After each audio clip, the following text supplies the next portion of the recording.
Orang yang kalau dia melakukan sesuatu dosa, au zalamu anfusahum, atau dia zalim terhadap dirinya, zakarullah, ingat kepada Allah Subhanahu wa taala, atau diingatkan, mau dinasihati, mau, fastaghfaru lidzunubihim, lalu mereka istighfar terhadap dosa-dosa mereka. Wa may yaghfiru dzunuba illallah, tidak ada yang bisa mengampuni dosa kecuali Allah Subhanahu wa taala. Wa lam yusirruna ala ma fa'alu wa hum ya'lamun, kemudian mereka tidak terus-menerus melakukan dosa itu sedangkan mereka tahu. Jadi tidak ada yang maksum, tidak ada yang terpelihara dari dosa, ya semuanya secara sempurna kecuali adalah para nabi dan rasul Allah Subhanahu wa taala. Walakinna Allah yuzakki man yasha, tapi Allah Subhanahu wa taala memilih orang, menyucikan orang-orang yang dikehendaki oleh Allah Subhanahu wa taala. Siapa orang yang dikehendaki oleh Allah Subhanahu wa taala? Ya orang yang mau untuk menyucikan dirinya sendiri. Orang yang mau untuk menyucikan dirinya sendiri, mau belajar, mau ta'lim, ya mau beribadah, maka itulah orang yang dikehendaki oleh Allah Subhanahu wa taala. Dan kita ini insyaallah termasuk orang yang sudah dikehendaki oleh Allah Subhanahu wa taala. Maka pertahankan posisi kita yang seperti ini. Sudah mau ke masjid, sudah mau berjamaah, sudah mau ta'lim, sudah mau mendengarkan nasihat yang baik-baik, maka insyaallah termasuk orang yang dikehendaki oleh Allah Subhanahu wa taala. Orang yang dikehendaki. Yuzakki man yasha, Allah Subhanahu wa taala menyucikan. Artinya Allah pimpin, Allah bimbing dia itu untuk melakukan amal soleh. Maka hidayah itu ada dua, hidayatul irsyad wa hidayatul taufik. Hidayatul irsyad itu adalah ilmu, hidayatul taufik amal. Maka belum tentu orang yang tahu itu bisa beramal. Maka kita minta kepada Allah hidayah itu dua-duanya. Jadi ihdinas siratal mustaqim itu maksudnya adalah hidayatu al-irsyad wa hidayatu at-taufiq. Hidayatul irsyad ilmu, pengetahuan, ya. Maka setelah itu harus ada al-amal.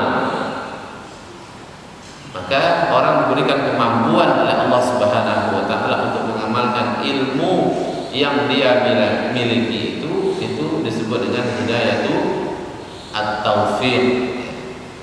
Hidayatul taufiq. Dan dua-duanya itulah yang hilang dari orang-orang Yahudi dan Nasrani. Orang Nasrani rajin beramal, tapi tidak punya ilmu, sehingga amalannya itu jauh dari tuntunan Rasulullah SAW. Rajin beramal, tapi amalnya itu tidak bernilai, atau mungkin malah amalnya itu menyebabkan ya orang lain tersesat. Maka orang itu disebut dengan orang sesat, dhalin. Tapi orang-orang Yahudi punya ilmu tapi tidak mau beramal. Punya ilmu tapi tidak mau mengamalkan ilmu yang mereka punyai. Mereka tahu Nabi itu, Rasulullah SAW itu, mereka tahu ciri-cirinya. Bahkan mereka lebih tahu Nabi dibanding anak mereka sendiri. Nabi itu sudah jelas anak mereka itu belum jelas, entah anak dia belum jelas, tapi Nabi itu sudah jelas nabinya. Tapi ketika Rasulullah datang ke Madinah, mereka tidak mau beriman kepada Rasulullah Sallallahu Alaihi Wasallam karena mereka punya ilmu, tapi mereka tidak beramal, ilmunya tidak diamalkan. Maka dua-duanya itu harus sejalan, ilmu dan amal. Walakin Allah yuzakki man yasha. Allah menghendaki yuzakki, menyucikan orang-orang yang dikehendaki oleh Allah Subhanahu wa taala. Siapa yang dikehendaki adalah orang-orang yang mau menjalankan agama ini. Itulah orang yang dikehendaki oleh Allah Subhanahu wa taala. Dan itu tentunya dengan takdirnya Allah Subhanahu wa taala, dengan kudrahnya Allah Subhanahu wa taala, dengan izinnya Allah Subhanahu wa taala. Wallahu sami'un alim.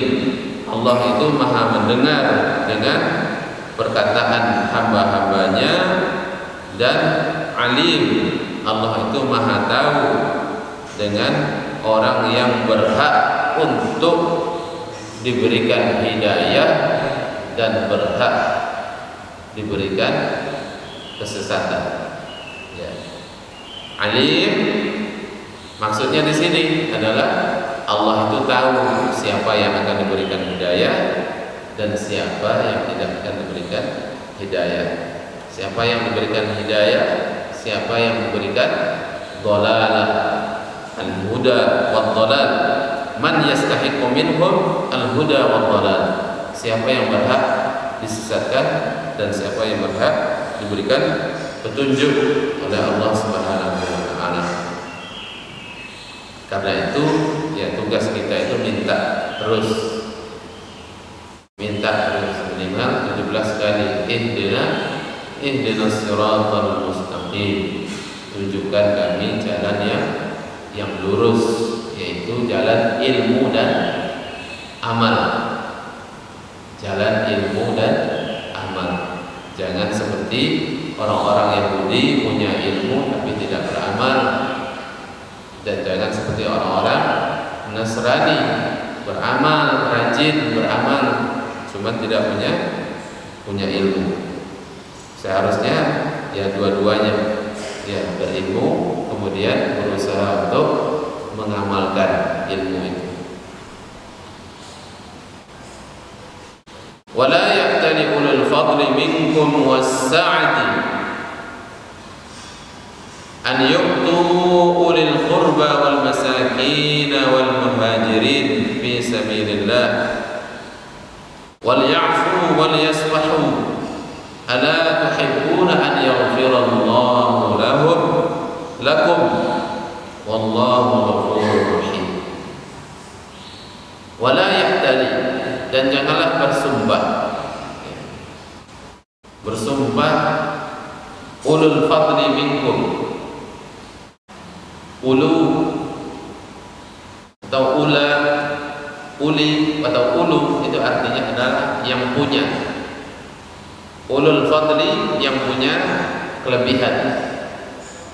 Ulul albab orang yang punya kecerdasan, yang punya kejeniusan. Ulul albab orang yang punya pemikiran yang baik. Ulul fadli minkum, dan janganlah orang kaya di antara kalian bersumpah. Orang kaya, orang yang punya harta banyak, wasa'ati, dan punya kelapangan, an yu'tu ulil qurba, untuk tidak memberikan, an yu'tu, untuk tidak memberikan ulil qurba, yaitu karib kerabat, wal masakin, dan orang-orang miskin, wal muhajirin, dan orang-orang muhajirin, fi sabilillah, di jalan Allah Subhanahu wa taala. Wal ya'fu, maka hendaklah mereka itu mau memaafkan. Wal ya'fu wal yasfahu, dan ya buka lembaran baru. Ala tuhibbuna an yaghfirallahu lakum, apakah kamu tidak suka Allah memberikan ampunan kepada kamu? Wallahu ghafurur rahim, dan Allah Maha Pengampun lagi Maha Penyayang. Ayat ini diturunkan kepada, sebabnya adalah karena Abu Bakar Siddiq radhiyallahu anhu itu marah. Abu Bakar marah kepada Mistah bin Utsatsah, salah seorang keluarga Abu Bakar. Mistah bin Utsatsah itu beliau muhajirin. Masuk dalam 3 ayat ini, dalam 3 kata ini. Pertama, ya ulil qurba. Jadi Mistah bin Utsatsah itu keluarganya dekat, keluarganya Abu Bakar. Kemudian kebetulan memang orang miskin dan muhajirin, orang yang sama hijrah ke Madinah, yang biasanya kehidupannya itu ditanggung oleh Abu Bakar As-Siddiq radhiyallahu anhu. Insyaallah Abu Bakar ini beliau hartanya, barakahnya luar biasa. Abu Bakar semenjak masuk Islam, ya semenjak hari-hari pertama masuk Islam, ketika para budak mulai disiksa, maka Abu Bakar yang membebaskan. Banyak sekali budak yang dibebaskan oleh Abu Bakar Siddiq radhiyallahu anhu.